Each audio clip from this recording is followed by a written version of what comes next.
Hello and welcome to another Shadowlands video guide. My name is Barokoshama, and in today's video we're going to be having a discussion about how to maximize your damage and rotation in raid environments and tyrannical boss encounters in Mythic Plus, as well as sharing some tips and tricks for that kind of stuff as well. So before we get started, if you're new to the channel, consider subscribing and hitting that subscribe button. Like the video if you like it, comment down below. Really helps with the whole algorithm thing.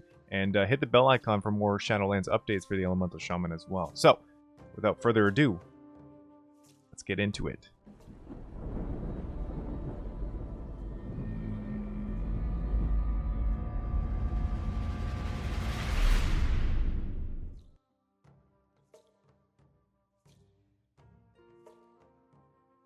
Okay, so in these first two longer chapters, I want to talk about the multiple different builds that Elemental Shaman have available to use depending on the situation that they're given.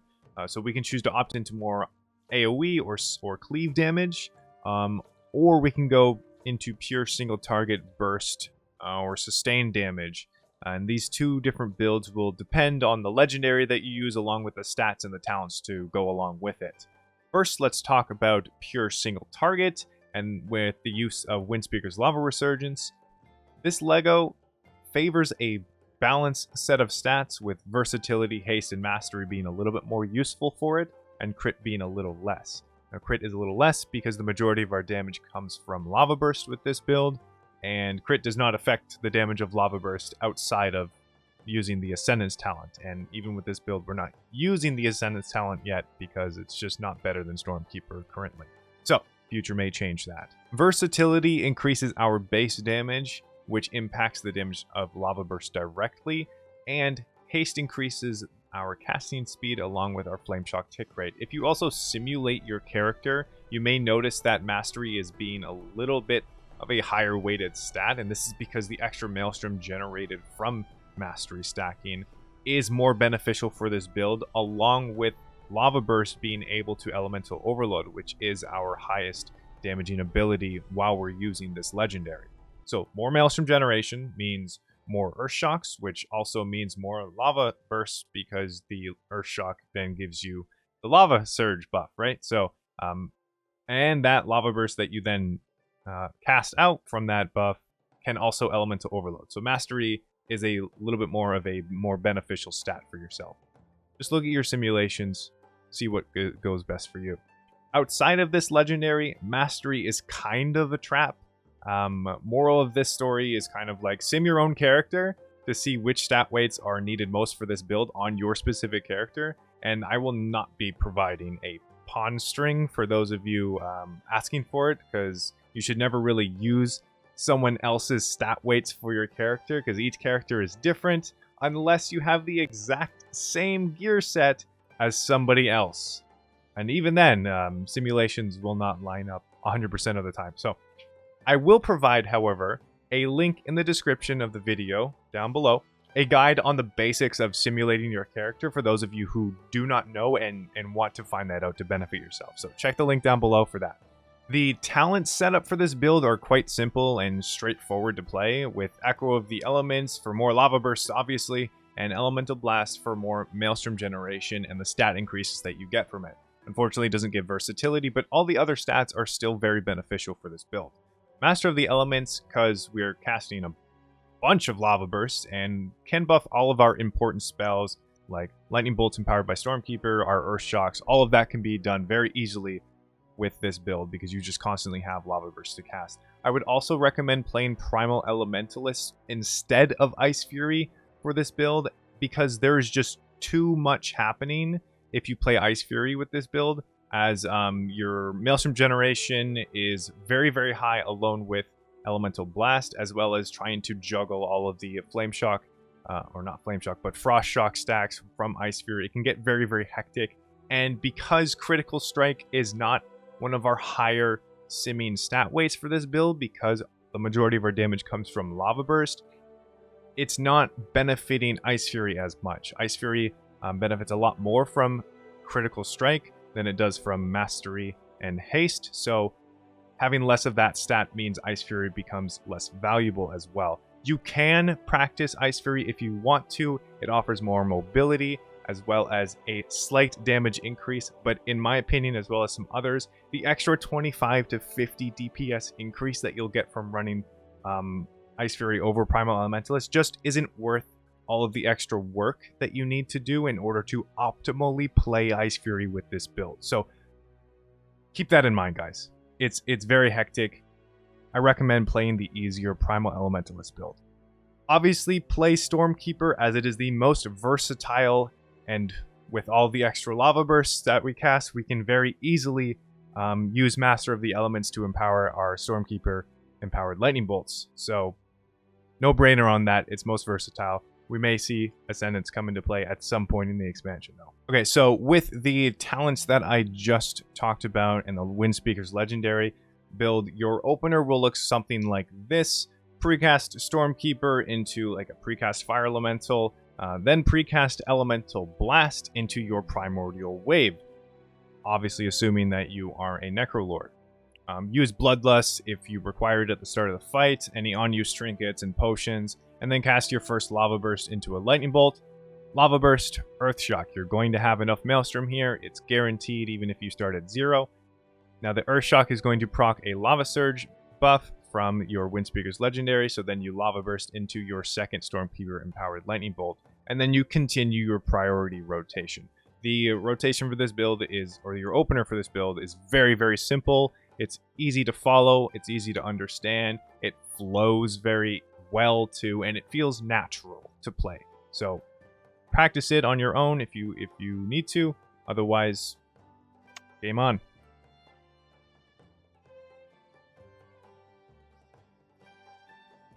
Alright, in this chapter we're going to be discussing the build used to optimize stacked cleave and multiple targets AoE scenarios that will happen in the raid. Using the Echoes of the Great Sundering Legendary is the most optimal choice if you are faced with this kind of boss encounter where there are multiple bosses that are stacked on top of each other for the duration of your earthquakes, and the damage is not wasted. Example, Huntsman Altamore or Stone Legion Generals, where you can have multiple targets within close proximity to each other, and both of those encounters have long drawn out scenarios where this is happening. But a bad example of this would be like the Council of Blood fight, where if one boss dies, the other ones immediately are healed to full health, and you would have wasted and padded all of that extra earthquake damage for literally no reason other than looking good on the damage meters, which is not okay. So, this build heavily favors crit, haste, and versatility, and ignores mastery pretty much altogether, as Earthquake is our biggest damage output for execution time. In this build and scenario, crit and versatility will impact its damage the most, and haste does not scale with Earthquake anymore. It hasn't since midway through Legion, so you don't need to really worry about haste impacting Earthquake. Haste is more to increase the casting speed of yourself as well as the Flame Shock tick rates for more additional Lava Surge procs to generate more Maelstrom and get those Master of the Elements buffs to empower your Earthquakes. So, Earthquake does not get affected by our mastery. I already kind of said that.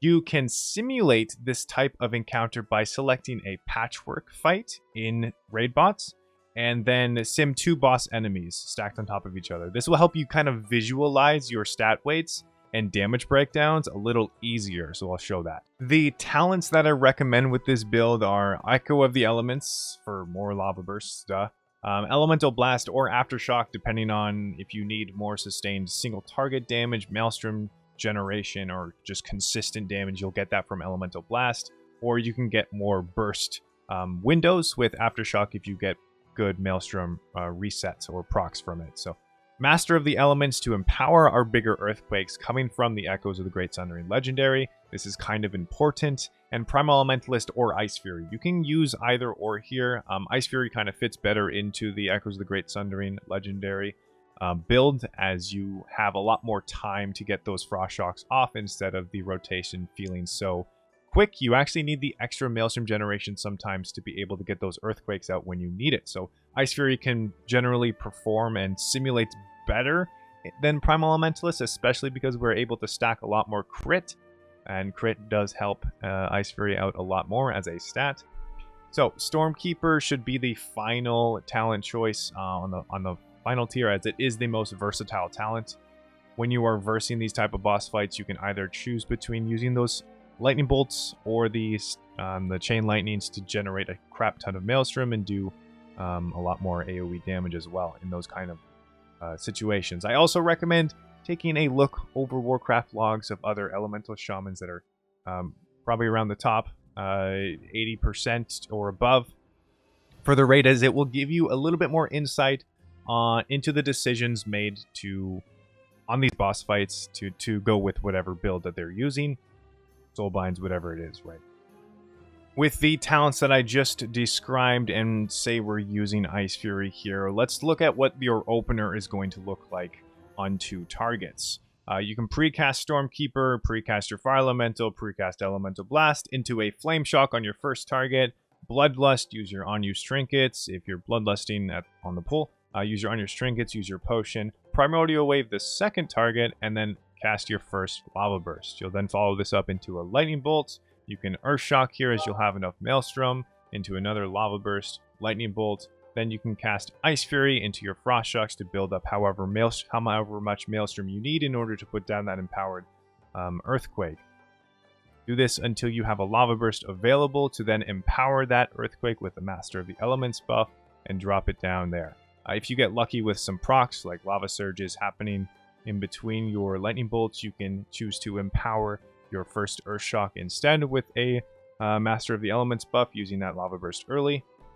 It's going to depend on your procs here, and then you can continue your priority rotation while making sure to always empower your big Earthquakes with Master of the Elements. If you prefer to not play Ice Fury, then you can swap these casts out for regular Lightning Bolts to build up the Maelstrom that you need in order to put down that Earthquake.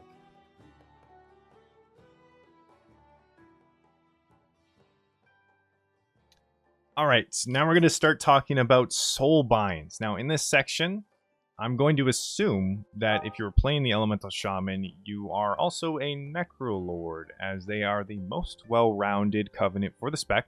And Soulbinds for Necrolord Shamans are pretty cut and dry, or were pretty cut and dry actually, up until this week, until we unlocked the final Soulbind, Ermir, once the Covenant campaign was finished. I don't know how to pronounce that name.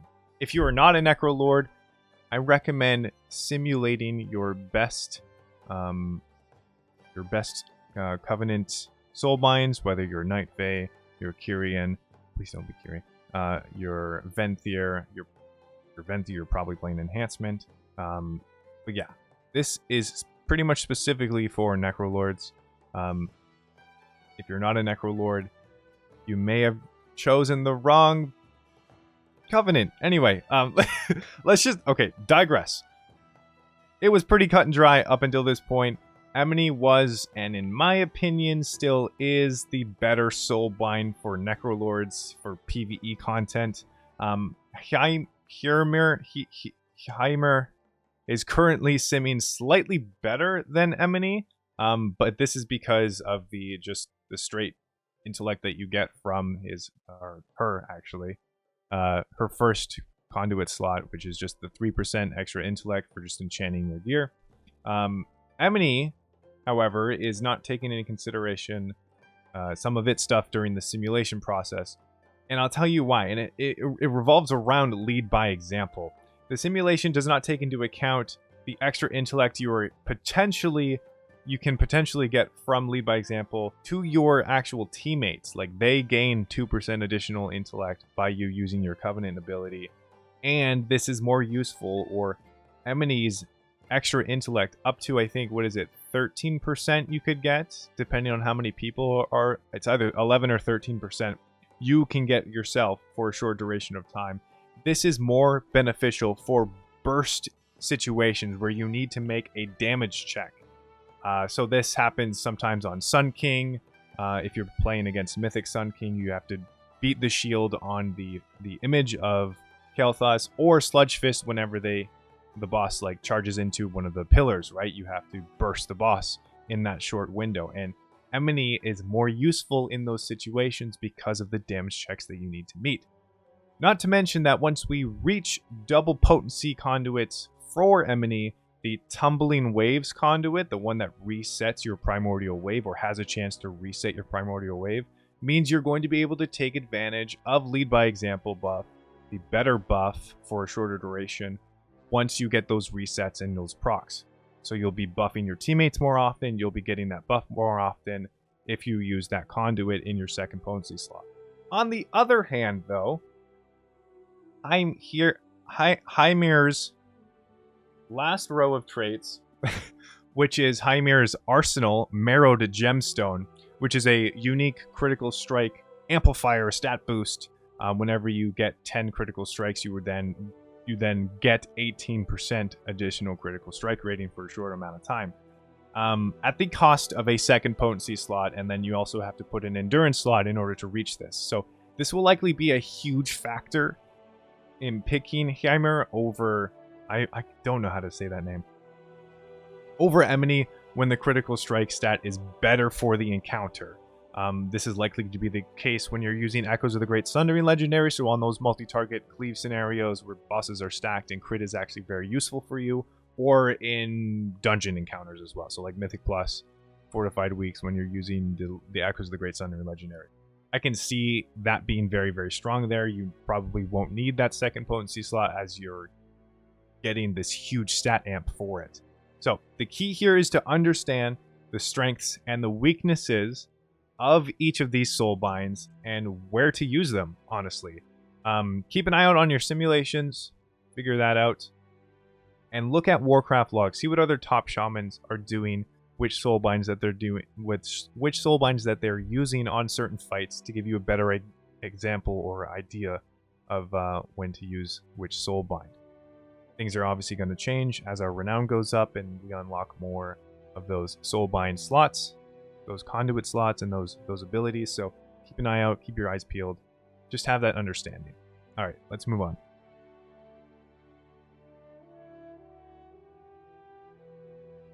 All right, let's talk about maximizing your damage on the move. Moving on GCDs is one of the biggest damage increases you can add to your character when it comes to just integrating a different playstyle into your play. Think about your ABCs. Always be casting. This is such a generic rule, but it's really forgotten when it comes to the caster style DPS players. If you have to be in a specific spot, for example, in the boss room at a certain point in time of the fight, pre-positioning your character over there ahead of time and doing so while moving on GCDs will make a huge boost, or actually will just reduce the amount of damage you would have lost by either just running over there and not casting any abilities yourself, or just going over there at the last second in Ghost Wolf. Let's talk about it. Consider, for instance, all of the instant cast spells that we have as Elemental Shaman. Flame Shock, Earth Shock, Frost Shock, Earthquake, Stormkeeper Lightning Bolts, Stormkeeper Chain Lightnings, Lava Surge, Lava Bursts, Primordial Wave, Fire Elemental. We have all of these instant cast abilities that we can use to eat up those GCDs. Even dropping a Healing Stream Totem, if you need to buy time while moving, is not a total waste of a global. It's not a waste of time. So, not to mention that we have also Spirit Walker's Grace has come back for Elemental Shaman. So using that spell at its most opportunistic time in those moments where you need to be moving a lot, or like say you get picked for a mechanic that requires you to do a lot of movement, but you don't really want to waste damage, that is a good time to use Spirit Walker's Grace. It's going to be up for, what, 12 seconds? I forget the actual timer of it, but use it. Also, shifting into Ghost Wolf should be like a last resort, as you cannot deal any damage while you're in Ghost Wolf form, but there are moments where you can spend a GCD worth of time in Ghost Wolf form to increase the movement speed for a short duration of time when you really, really need it. Especially when using the Thunderous Pause conduit as the first 4 seconds of Ghost Wolf, you'll have increased speed, which actually is very valuable in those types of moments. That finesse conduit is quite strong. So let's talk about when you can move on GCDs. It's like, you have to understand when you're moving on GCDs, you also want to still do your priority spell rotation. So if you have a Lava Burst available, that's an instant cast, and you wanted to use that next in your rotation anyway, you would probably prioritize using that over a Frost Shock that's not empowered by Ice Fury or something like that. Just to give you an example, or a Lava Burst into an Earth Shock. And if you're running Windspeaker's Lava Resurgence, that Earth Shock now gives you an instant cast Lava Burst. So now you have 2 GCDs that you can cast while you're moving. So it's like you have to kind of play around with it, understand what your strengths are in those moments. If you need to run Ice Fury just to get that extra movement speed, I don't recommend it. As I said earlier, in proximity to, not proximity, but in conjunction with Windspeaker's Lava Resurgence, Ice Fury could be more hindering than additive, but you get the idea of what I'm trying to say here. Ice Fury is very mobile talent to choose. I'm ranting here, but trust me on this. It's worth it. Go and practice it if you don't do it already. Let's move on.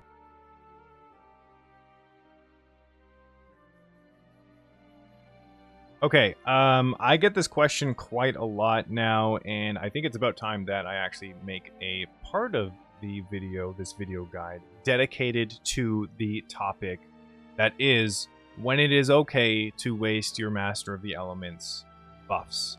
It's a bit of a controversial topic of discussion, as when you waste your Master of the Elementals buff, Master of the Elements buff, it kind of goes against the cuff, or it's a bit off the cuff, and it's abnormal, and it pretty much goes against whatever you were taught when you started to play Elemental Shaman, what's been ingrained in you since you picked up the spec.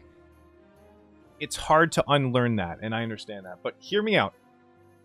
The buff is a passive damage increase, but should not always be used in certain scenarios, and we'll go over those certain scenarios together. When using Windspeaker's Lava Resurgence specifically, the legendary, this occurs more often too when using this legendary. So the Lava Burst is our single most damaging ability when it comes to using this legendary, okay? But that means we pretty much want to simp for this ability. You know, it's a weird word. And make sure it's used to its utmost potential. That being said, Lava Burst has 2 charges when we run Echo of the Elements. Seriously, Blizzard, this needs to be baseline. Like, come on, seriously, just do it. Just freaking give it to us baseline. Now more than ever, we need it. Echo of the Elements, baseline. Let's go. Let's go. Just do it. And Lava Burst will never go over 2 charges. So we don't have any additional charge that we can put in there. There's also a set recharge time of 8 seconds. This is not changed with haste values. It's always 8-second recharge for Lava Burst. So consider that as well. With Lava Surge proc chances looming over us, to reset a stack of Lava Burst and give us an instant cast Lava Burst, we generate a lot of Lava Bursts from simply using the legendary as well as Lava Surge procs and all that stuff. So it's very easy to waste Lava Burst charges or waste Lava Burst recharge time. Okay, that's the important part of this. For example, my Elemental Blast is off cooldown. This is like in the middle of the fight, not in the opener, so things have been happening. I have multiple Flame Shocks out on targets and 60 plus Maelstrom. All right, so I have enough to Air Shock and then get a Lava Burst, but I also still have a Lava Burst charge, and I had just used one to get to 60 Maelstrom. Okay, let's picture that scenario for a second here. I'll also have a video of this scenario happening because it happens more often than not. So I have a Lava Burst available to use. I'm at 60 Maelstrom. I just used a Lava Burst. My Elemental Blast is off cooldown. I'm in a bit of a pickle here because I want to use Elemental Blast, but I also don't want to Maelstrom cap myself. Elemental Blast generates 60 Maelstrom or 30 Maelstrom. It can also Elemental Overload for more than 10 Maelstrom. So if I use Elemental Blast here, I could potentially overcap Maelstrom. And Maelstrom is a very vital resource when using this legendary because it's very, very important. We want as much Maelstrom as we can while not overcapping and wasting Maelstrom, as well as not wasting recharge time on your Lava Burst. The dilemma is real here. So what do? We have a Master of the Elements buff already on our character. We have 60 Maelstrom. We have a Lava Burst available to use. Our recharge time for our second Lava Burst has already started once we use that first one, okay?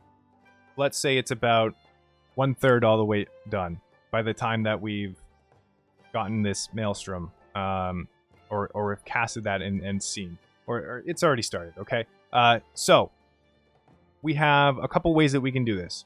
We can Earthshock here and waste that recharge time, generate a instant cast Lava Burst. Now we have 2 Lava Bursts, but we also have multiple Flame Shocks out, and Lava Surges are constantly happening because of this scenario. You are in a really bad situation to waste Lava Bursts. You could generate an instant cast Lava Surge, and that would just get wasted because your stacks of Lava Bursts do not go above 2. So you're forcefully putting yourself at 2 stacks of Lava Bursts, and then you could generate another Lava Surge proc from your Flame Shock. That's bad. We don't want to do that. So what instead we can do here is use the second Lava Burst charge that we have available to use. Now we're at 70 Maelstrom. We can Earthshock here, and then we cast Elemental Blast to put that back on cooldown. Okay. Once we've Earthshocked, we get a Lava Surge proc, but we're at 1 stack. And that recharge time from the first Lava Burst that we casted is still going. It's not wasted time. Okay. I know this is a lot of it's weird information, but I have an end goal here. So, we didn't waste recharge time on our Lava Burst. We're simping for the Lava Burst to not waste any of it. We immediately cast that Elemental Blast into another instant cast Lava Burst, and then, well, we could have enough, potentially, depending on elemental overloads, to cast another Earthshock. Maybe you also get another instant cast Lava Burst in this point in time, so now you can use that other one from your Flame Shock ticks, right? And now you use that Lava Burst, you're at 0 again, and then you can Earthshock and get another Lava Burst out. The philosophy, this whole philosophy thing plays around the idea that there is little to no damage loss by wasting Master of the Elements buff to make sure that no recharge time on Lava Burst or potential full Lava Burst charges are wasted. Furthermore, the additional 20% damage on filler lightning bolts, specifically filler lightning bolts, would equate to around the same damage that you would have wasted on recharge time on Lava Burst, because all that extra recharge time on Lava Burst, it adds up. If you're wasting recharge times on Lava Burst, that's additional Lava Burst over the course of the fight that you could be wasting. So it's very, very min-maxy, but the Windspeaker's Lava Resurgence Legendary puts us in this situation a lot more because we are forcefully gaining Lava Surge stacks with how the whole Lava Burst, instant cast Lava Burst from Earthshock, how that works, how the Legendary works. We're put in this situation a lot more because of the Legendary. So I've seen a lot of questions come up about this. I know this is a very ranty subject now, but I think I got my point across. In certain situations, it's better to waste the Master of the Elements buff to not cap your Lava Burst charges, to not waste your Lava Burst recharge time. It just happens more with the Legendary. I hope that's understood. The thinking process that goes behind it. I know it's very min-maxy. There are also certain points, if you only have one Flame Shock target out, it's a lot easier to not waste those Master of the Elements buffs, and just use a filler Lightning Bolt to consume that buff, and then use your second Lava Burst charge into the Earthshock, Elemental Blast, Lava Burst again, Lightning Bolt, right? That situation depends on how many Flame Shock targets you have out and what's happening in the fight. Okay, how fast your rotation is going. Doesn't happen all the time, but with Windspeaker's Lava Resurgence, it becomes more often. I hope that's understood. Sorry for the long rant. Let's move on. Okay, so this concludes the video guide. I want to thank you all so much for watching till the end of the video if you have made it here. I know this was a little bit of a longer one, but there was a lot of topics of discussion that I kind of wanted to squeeze into the video that people have been asking me about lately. So I figured, hey, this is a better time now more than any to put those topics in. I'm sorry that this video took so long to come out. I was busy with trying to get Gladiator, and it was just I promised this video would come out pretty much after my Mythic Plus video came out, but a lot of things just gotten in the way, and procrastination, and I'm only human. So I hope you guys enjoyed this video. Like it if you like it. Please consider subscribing if you're new to the channel. I know a lot of you guys that are viewing my videos aren't subscribed. I can see the analytics. It's there. It's there. You can't hide. No, I'm joking. But seriously, if you're new to the channel, please consider hitting that subscribe button. Like the video if you like it. Ring that bell for notification for when I release new content. And if you guys want to support my content, come over to my live stream, twitch.tv/Barokoshama, or check out my Patreon. I'll be leaving the links to those down below, as well as my social medias, Twitter and Instagram. Those will be in the description down below. Check out my merch page as well. We have some really awesome, comfy selections. I got hoodies, t-shirts, sweatshirts, and some really cute mugs that have my totem emotes on them. The Toxic Totem, Heart Totem, and Hype Totem mugs. Those are awesome. Check them out. I'll leave the link to my merch store down below. And thank you again so much for watching. I hope you guys enjoyed the video. Leave a comment down below. Like the video. Helps with the algorithm. And until next time, keep calm and Maelstrom on. Bye-bye.